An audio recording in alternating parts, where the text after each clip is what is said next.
Class 12th के physics में आज का टॉपिक है कूलाम के नियम का सदिश निरूपण, vector form of coulombs law. तो वेक्टर फॉर्म में लिखना है कूलाम के नियम को।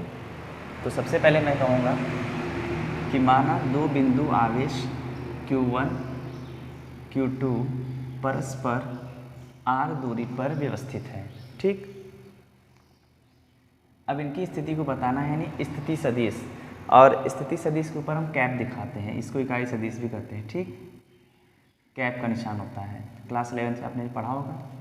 तो यहाँ हम लिखेंगे Q1 के सापेक्ष, यानी इसके साथ Q1 के सापेक्ष Q2 का स्थिति सदिश, तो R21 इसके हिसाब से R21 Q2 के लिए, और इसी प्रकार Q2 के सापेक्ष, यानी इसके सामने ये Q2 के सापेक्ष Q1 की स्थिति सदिश क्या हो जाएगी, R12। ठीक है, ध्यान से पहले स्थिति सदिश को समझ लीजिए, इसकी स्थिति को बताता है। तो मैं कहूँगा कि Q2 के सापेक्ष Q1 का स्थिति सदिश R12, इसी प्रकार Q1 के सापेक्ष Q2 का स्थिति सदिश R21। अब इसकी दूरी स्मॉल r है। तो अब सीधे सीधे बस यही कहना है कि जो है दो आवेश है, बिंदु आवेश है, और दो स्थिर आवेश क्या होते हैं, आपस में क्या लगाते हैं, बल लगाते हैं। तो एक बार जो है Q1 जो है Q2 पे बल लगाएगा और Q2 फिर Q1 पे बल लगाएगा। वही दो इक्वेशन हमें बनाने हैं। तो लिखते हैं पहले इस डायग्राम के बारे में। माना Q1 व Q2 दो बिंदु आवेश हैं, मैंने आवेश माना है। बहुत चाहे तो इसको आवेशित कण भी कर सकते हैं, आवेशित कण Q1, आवेशित कण Q2। तो माना Q1 व Q2 दो बिंदु आवेश हैं जो परस्पर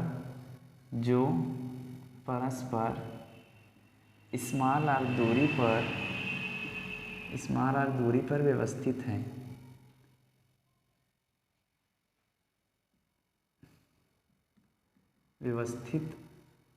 हैं। ठीक, अब फिर मैं यहाँ लिख देता हूँ Q1 के सापेक्ष सामने साथ Q1 के सापेक्ष बिंदु आवेश Q2 की स्थिति सदिश, इसकी स्थिति को बता रहा है ना, कहाँ पे है स्थिति सदिश R21, किसका, Q2 की, तो R21 तथा Q2 के सापेक्ष Q1 की स्थिति सदिश R12।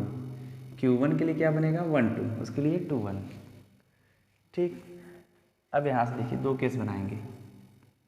केस नंबर फर्स्ट कहेंगे, माना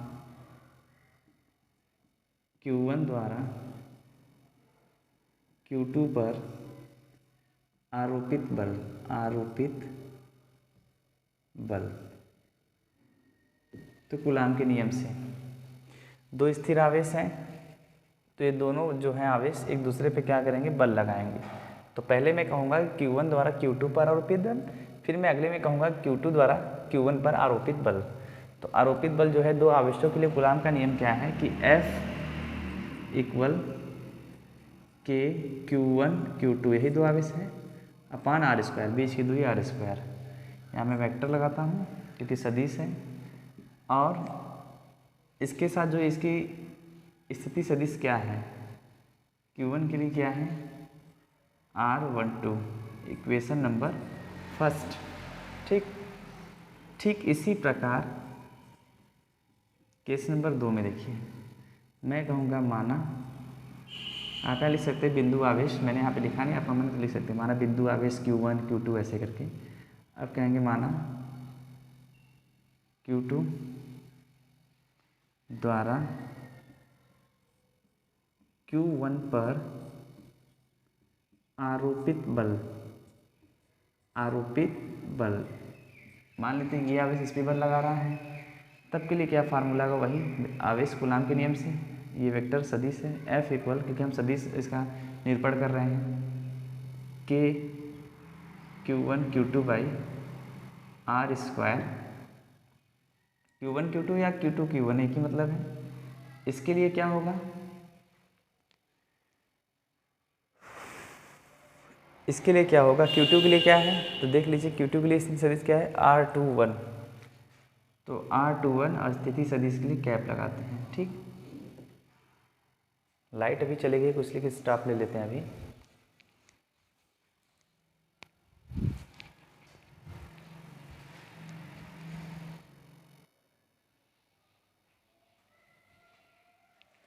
ठीक है, लाइट आ गई। अब देखिए ध्यान से, तो मैंने कहा कि माना Q1 द्वारा Q2 पर आरोपित बल, तो F इक्वल के Q1 Q2 by r square formula, vector लगाया मैंने स्थिति सदिश के लिए R12, Q1 के लिए स्थिति सदिश क्या होगा R12।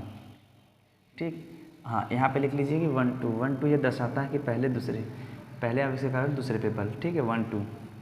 और फिर इसी तरह माना Q2 द्वारा Q1 पर आरोपित बल, तो के दोनों आवेशों का गुणन Q1 Q2, या इसको Q2 Q1 भी लिख सकते हैं। ठीक है, और यहाँ पे बल के साथ हम लिखेंगे F21। 21 का मतलब कि दूसरे आवेश द्वारा पहले आवेश पे बल, ये भी हो गया इक्वेशन नंबर फर्स्ट। तो यहाँ पे जो स्थिति सदिश है वो इकाई सदिश है या एकांक सदिश, एकांक सदिश। एकांक सदिश को हम मॉडुलस में लिखते हैं, मॉड में।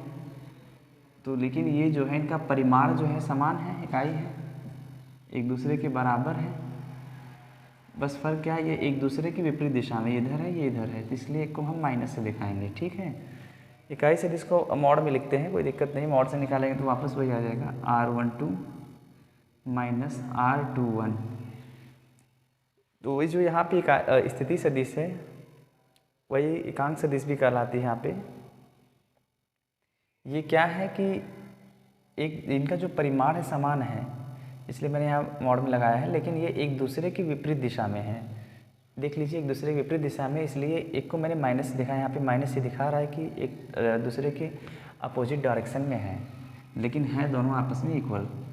तो यहाँ पे हम चाहें तो R12 को R21 लिख सकते हैं, किसी को भी चेंज कर सकते हैं। मान लीजिए समीकरण 1 या समीकरण 2 किसी भी चेंज कर लें, तो आप चाहे समीकरण 1 से भी कर सकते हैं, समीकरण 1 से यानी इक्वेशन नंबर फर्स्ट में। तो F12 है, तो F12 इक्वल के Q1 Q2 by r square, और इसको क्या लिख सकते हैं हम माइनस R21। R12 R21 दोनों आपस में इक्वल है, बस एक दूसरे की विपरीत दिशा में है, इसलिए हमने यहाँ पे माइनस लगाया है। ये माइनस बताता है कि एक दूसरे के अपोजिट डायरेक्शन में है। और फिर आपका ये क्या हो जाएगा, ये तो पहले से है F21। अब इसको बना लीजिए, नया समीकरण बना लीजिए, नया इक्वेशन के नाम देते हैं इक्वेशन नंबर थर्ड। अब इन दोनों का हम भाग दे देते हैं, तीसरे और दूसरे का। इक्वेशन नंबर थर्ड यानी तीसरा व दूसरा समीकरण नंबर 2।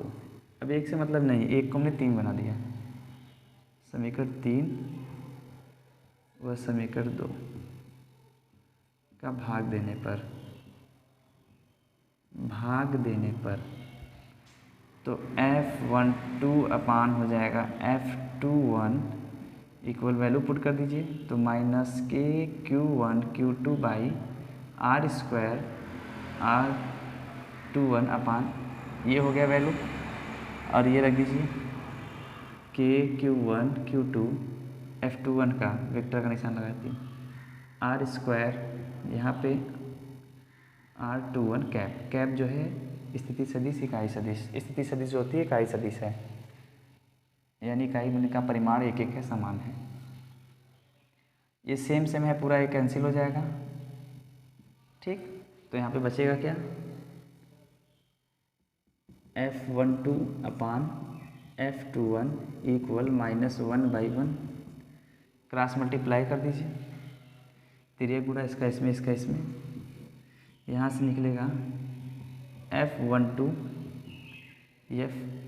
का 1 में करेंगे तो F12 इक्वल इसका उसमें करेंगे, यहाँ पे माइनस है तो माइनस F21।